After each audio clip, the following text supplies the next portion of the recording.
Hello everyone, I welcome you all to Chetan Bharat Learning. In this session, we will be covering geography and environment current affairs, first week of July 2025. So let's have a look at the let's have a look at the topics that we are going to cover. Places in news, Chali Island from Tamil Nadu, then Tokara Islands from Japan, then rivers in news, Blue Nile and Chenab River, then protected areas in news, Dudhwa Tiger Reserve and Male Mahadeshwara Hills Wildlife Sanctuary, then a phenomena called polar anticyclone, उसके बाद a report जो discuss कर रही है about rare earth elements, then a new flood forecasting system which we have recently launched, and finally Green Climate Fund. So let's start with the first topic that we have, Karya Chali. So prelims के point of view से ये information important है, आपको ये जानना जरूरी है सबसे पहले कि करिया चाली आइलैंड है कहां पे। आपने गल्फ ऑफ मन्नार का नाम सुना होगा, right? Gulf of Mannar, gulf of Mannar में सिचुएटेड है करिया चाली आइलैंड। नाउ ये न्यूज में क्यों आया? रीजन है कि यहाँ पे क्या कि इसका जो सरफेस है अब वाटर के अंदर जाना शुरू हो गया, यहाँ पे सॉइल इरोजन हो रही है, and plus because of global warming we see rise in global temperature and also with the case of oceans। तो यहाँ पे ओशंस का जो टेम्परेचर है वो बढ़ता जा रहा है और एक्सेलरेटेड मेल्टिंग भी हो रही है, जैसे सी लेवल राइज हो रहा है, तो उसकी वजह से भी we are witnessing reduction in the size of this landmass। ये ज्यादा लैंडमास अब पानी के नीचे जाना शुरू हो चुका है, तो इसलिए ये न्यूज में है। इसको कंजर्व करने के लिए तमिलनाडु गवर्नमेंट ने टीएन शोर प्रोजेक्ट लॉन्च किया है।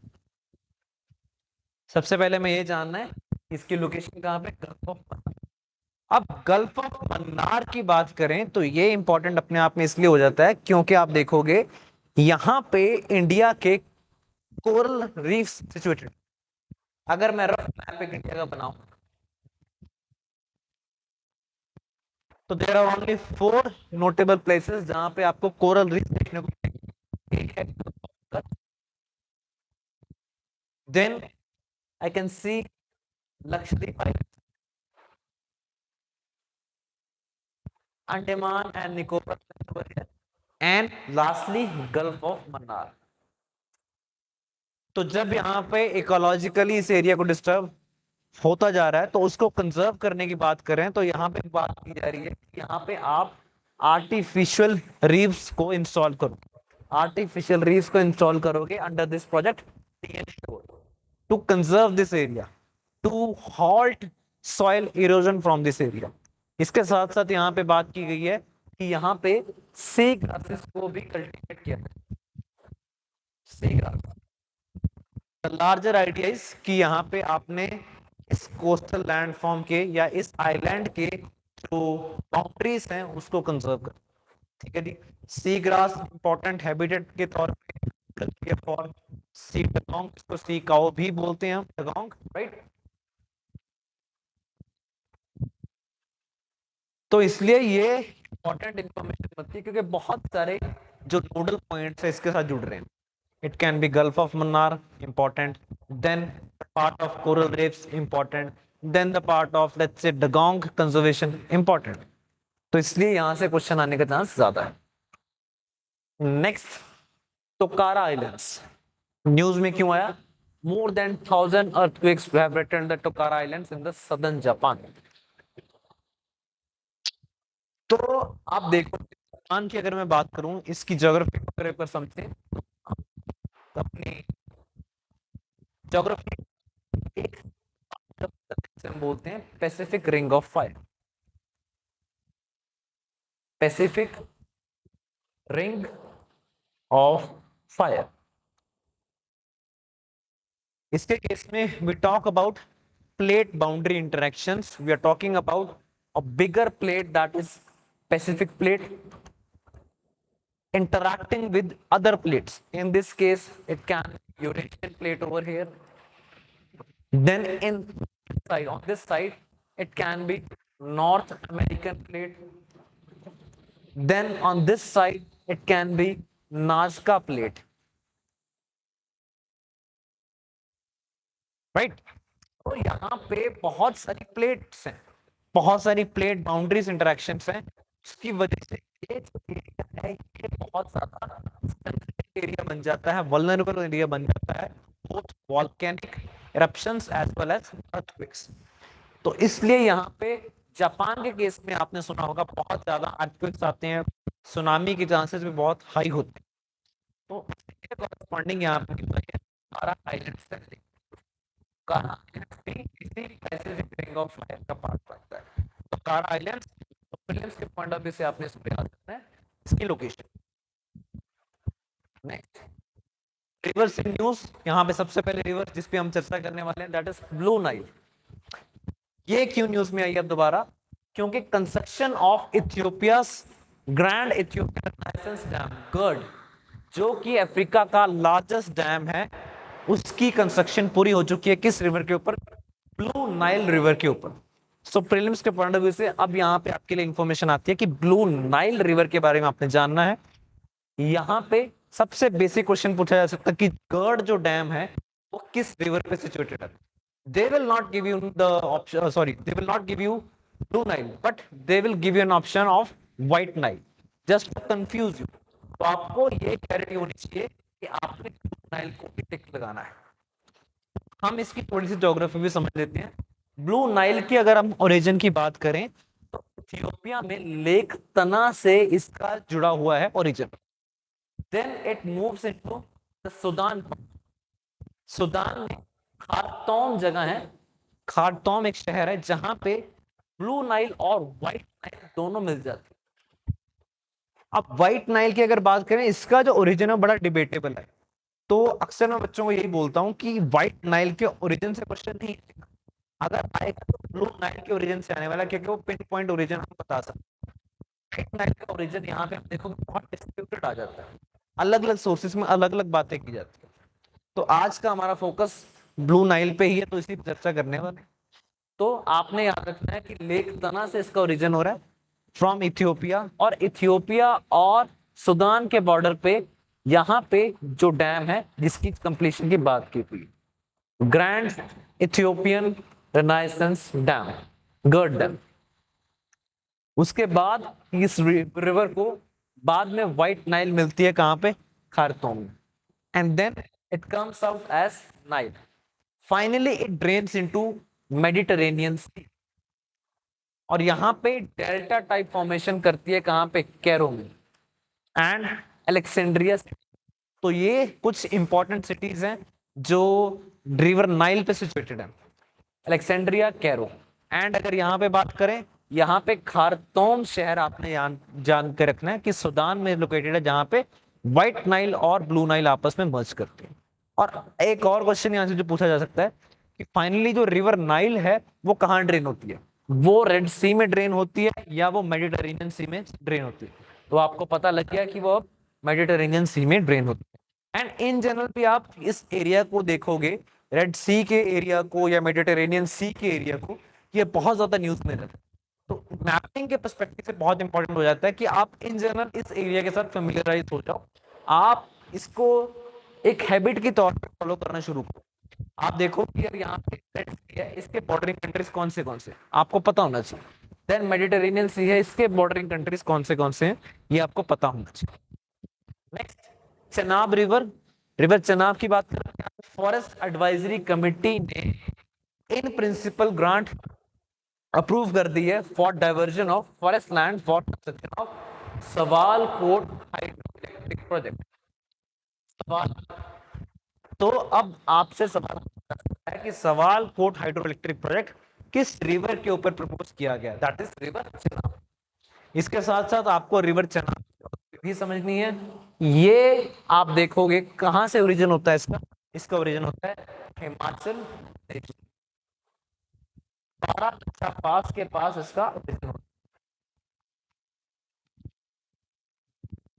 और यहाँ पे दो ट्रिब्यूटरीज को मिलके ये एक सिंगल ट्रिब्यूटरी मिलती है। दो ट्रिब्यूटरीज का नाम है, एक उसका नाम है चंद्रा और दूसरी ट्रिब्यूटरी का नाम है भागा। चंद्रा एंड भागा, इन दोनों के मिलने से चेनाब रिवर बनती है। और चेनाब की कॉरस्पॉन्डिंग आपको एक और फैक्ट याद रखना है जो बहुत इंपॉर्टेंट है, कि ये लार्जेस्ट ट्रिब्यूटरी है किसकी, रिवर इंदस की। अगला क्वेश्चन आपको पूछा जा सकता है कि ये किन किन स्टेट से होके गुजरती है। क्या ये पंजाब से होके गुजरती है? नहीं, ये हिमाचल प्रदेश से ओरिजिनेट हो रही है and then it moves to Jammu and Kashmir.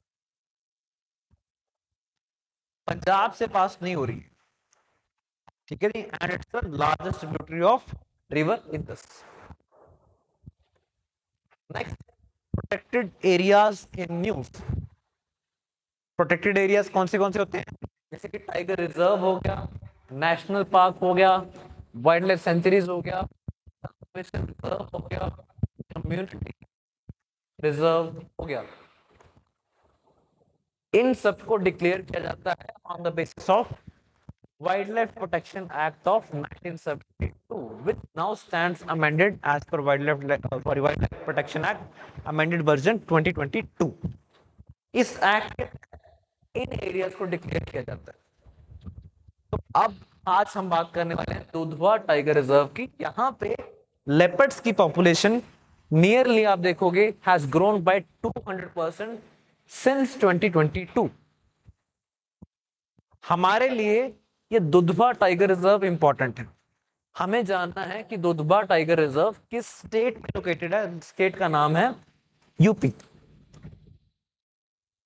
आपने अपनी ज्योग्राफी में कवर किया होगा कि अगर हम लेट्स से माउंटेन से we are moving towards plain areas, तो बीच में ट्रांजिशन रीजन आता है। भाबर की बात की होगी, भाबर। आपने तराई रीजन की बात की होगी, तराई प्लेन्स वाला पार्ट, जिसमें खद्दर भांगर की बात करते हैं, अलूवियम्स की बात करते हैं। तो ये ट्रांजिशन पार्ट है।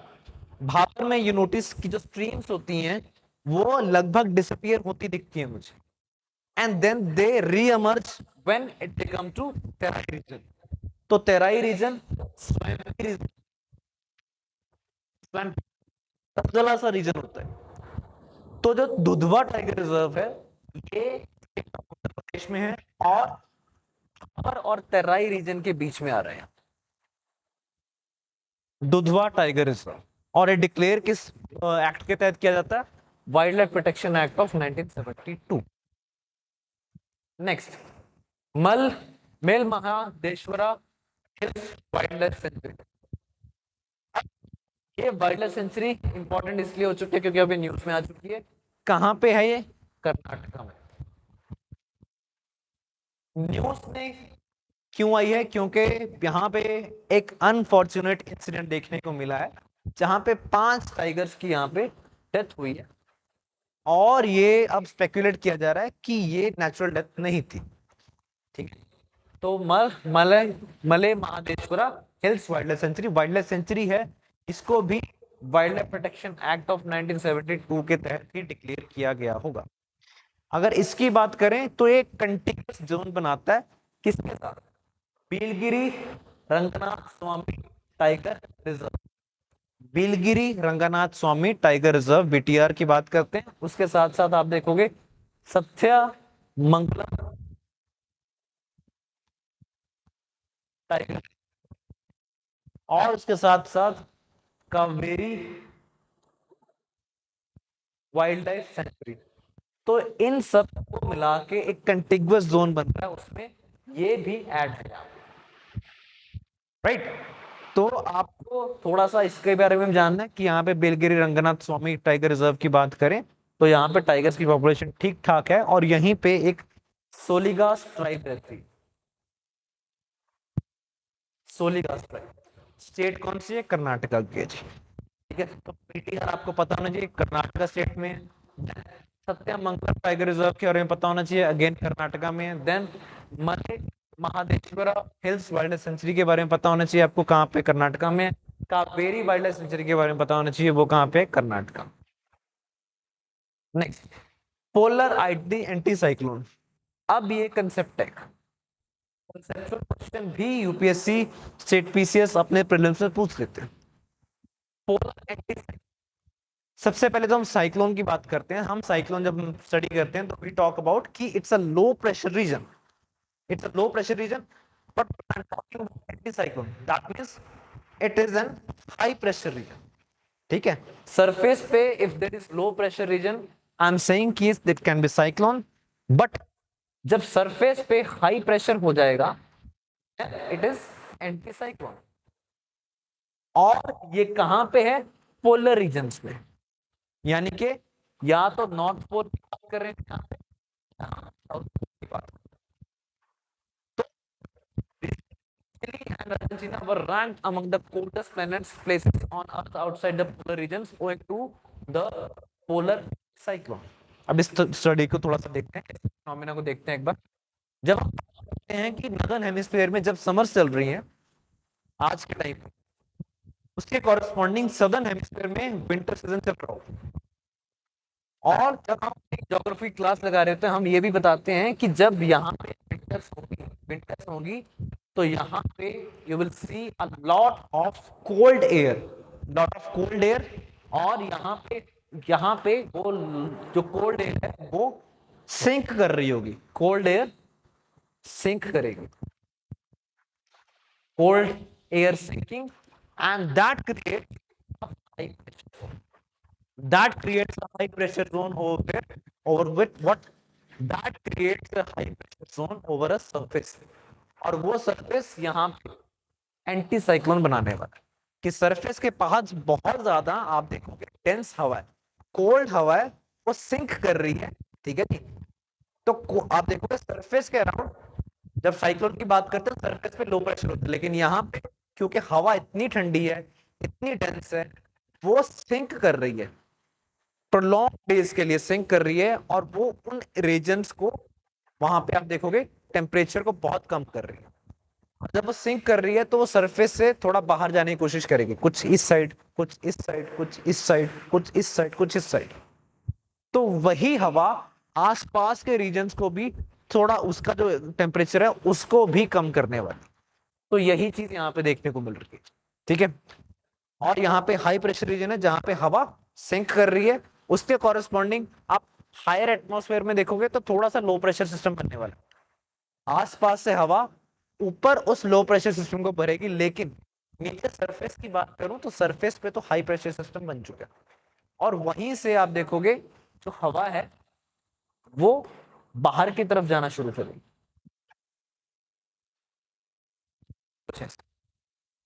तो इसलिए हम बात कर रहे हैं कि यहाँ पे एंटी साइक्लोन मींस कि यहाँ पे हाई प्रेशर बन चुका है, और वो कहाँ पे बना हुआ है, पोलर रीजन्स में। Next, report related to rare earth elements and mining and the uses, I would say, in India. India holds nearly 8% of the world's rare earth elements, rare earth element reserves, as per CARE Edge report.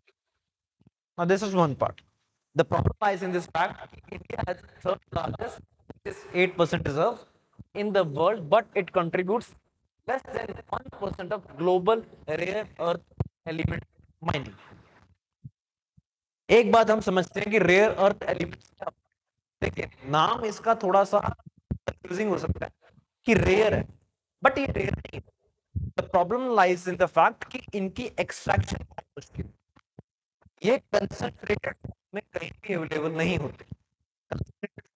What I mean to say is कि आपने let's say कोल की mining कर दी, तो you will identify a block, you will identify an area जहां पे you will see कि यार यहाँ पे ना बहुत सारी क्वांटिटी में मुझे कोल मिल जाएगा।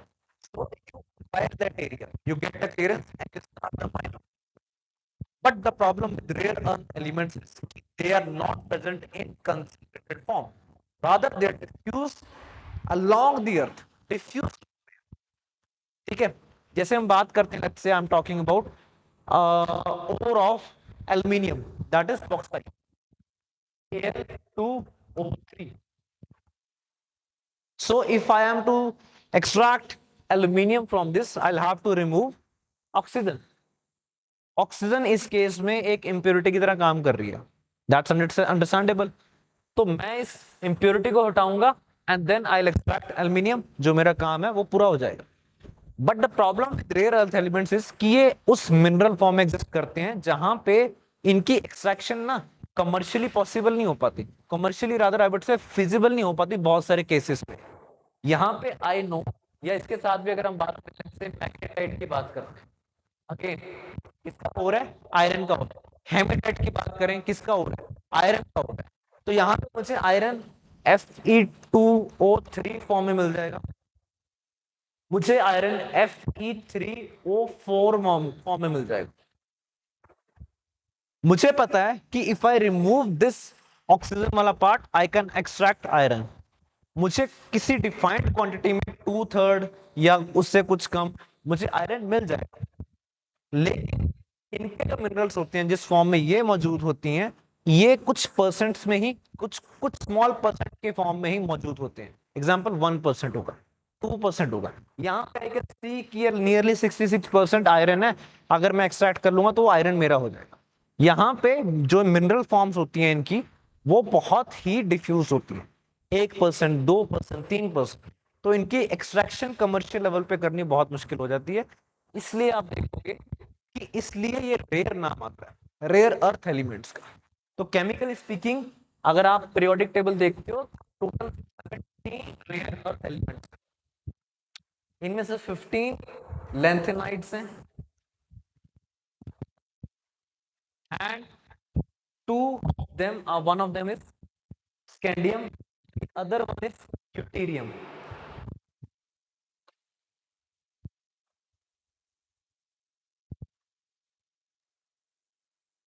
Deuterium. तो इंडिया की बात करें तो India has the third largest reserves in the whole world, but extraction की बात करें तो वी लैग बिहाइंड। हम सिर्फ 1% ही हैं ग्लोबल एक्सट्रैक्शन की अगर बात करें या माइनिंग की बात करें। ऑन द अदर हैंड हम बात करें China, it holds 49% of world's total reserves and mining 69% of rare earth elements, having a share of near 90% in the refining of rare earth elements. Rare earth elements important भी इसलिए हो जाते हैं कि जो न्यू एज टेक्नोलॉजी है आपकी, उसमें ये बहुत बड़ा रोल प्ले करता है। For example neodymium. नियोडीमियम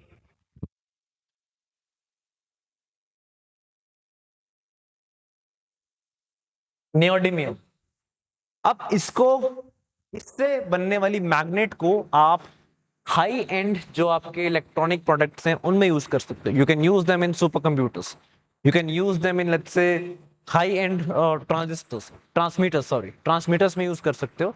तो यहाँ पे इसलिए जो न्यू एज टेक्नोलॉजी है उसके लिए रेयर अर्थ एलिमेंट्स जरूरी हो जाते हैं। और इंडिया क्यों नहीं कर पा रहा है? इंडिया के पास जो रिक्वायर्ड टेक्नोलॉजी है वो नहीं है। जैसे कि मैं नियोडीमियम की बात करूं तो इससे बनने वाली, इससे बना यूज कर मैग्नेट बना रहे हो, वो टेक्नोलॉजी इंडिया के पास नहीं है। बहुत फाइन प्रोसेसिंग चाहिए होती है आपको, बहुत फाइन रिफाइनिंग कैपेसिटी चाहिए होती है आपको to extract the required products from this side. तो इंडिया उसमें लैग करता है। अगर हम बात करें प्राइवेट सेक्टर की पार्टिसिपेशन की, वहां पे भी इंडिया लैग करता है। आज भी आप देखोगे जो कोल जैसी एक इंडस्ट्री है उसको गवर्नमेंट कंपनी है जो मोनोपोली के तौर पे वहां पे मौजूद है। हाँ, प्राइवेट प्लेयर्स आना शुरू कर रहे हैं, लेकिन अभी भी आप देखोगे प्राइवेट सेक्टर की जो रोल है उतना बड़ा नहीं हुआ। And that applies to other sectors also, जैसे कि रेयर अर्थ एलिमेंट्स। यहाँ पे भी प्राइवेट सेक्टर अभी भी उतना नहीं है। तो हमारे पास रिसर्च एंड डेवलपमेंट की कमी है, हमारे पास की कमी है, और प्राइवेट सेक्टर भी यहाँ पे पार्टिसिपेट नहीं कर रहा। पर नेवरदलेस हमें सब चीजों को करना पड़ेगा, जल्दी से जल्दी करना पड़ेगा, क्योंकि हमारी डेवलपमेंटल नीड्स के लिए ये चीजें जरूरी है। तो इसको आप मेंस में अपने मेंस में आप इस डेटा को कोट कर सकते हो और इस रिपोर्ट को सोर्स भी मानना। Next, union minister of Jal Shakti inaugurates C flood, unified inundation forecasting system. अब सी फ्लड एक प्लेटफॉर्म है जी, जहां पे एडवांस में वार्निंग दे दी जाएगी, ठीक है, फॉर प्रिपरेशन या फॉर डिजास्टर मैनेजमेंट। अगर कहीं पे फ्लडिंग होने वाली है तो 2 दिन पहले एडवांस में वार्निंग हो सकती है वहां पे, पॉसिबल थ्रू सी फ्लड। एक प्लेटफॉर्म है, यूनिफाइड प्लेटफॉर्म है, राइट। तो अगर इसके साथ साथ हम यहाँ पे डेटा को देखें तो over 40 million hectares, nearly 12% of total area of India is flood prone. तो इसको आप अपने आंसर्स में कर सकते हो, राइट। इसकी बात करें सी फ्लड की, इसको डेवलप किसने किया? इसको डेवलप किया सी डैक ने।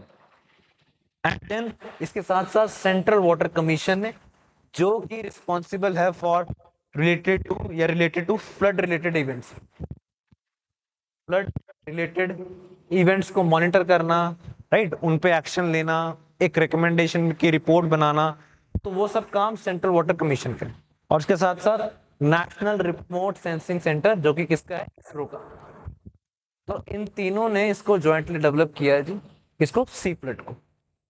अब इसको इंप्लीमेंट कैसे किया जाएगा? इंप्लीमेंट अगर मैं बात करूं या एग्जीक्यूट कैसे किया जा रहा है, नेशनल सुपर कंप्यूटिंग मिशन के तहत, एनएसएम जो हमारा एक मिशन था, उसके तहत इसको एग्जीक्यूट किया जा रहा है। देखिए, जब हम बात करते हैं सुपर कंप्यूटर्स की बात करते हैं, तो उनका एक मेजर यूज होता है, वो होता है weather related incidents में। It can be forecasting of, let's say, rain, it can be forecasting of, let's say, heat waves, it can be related to forecasting of cyclones।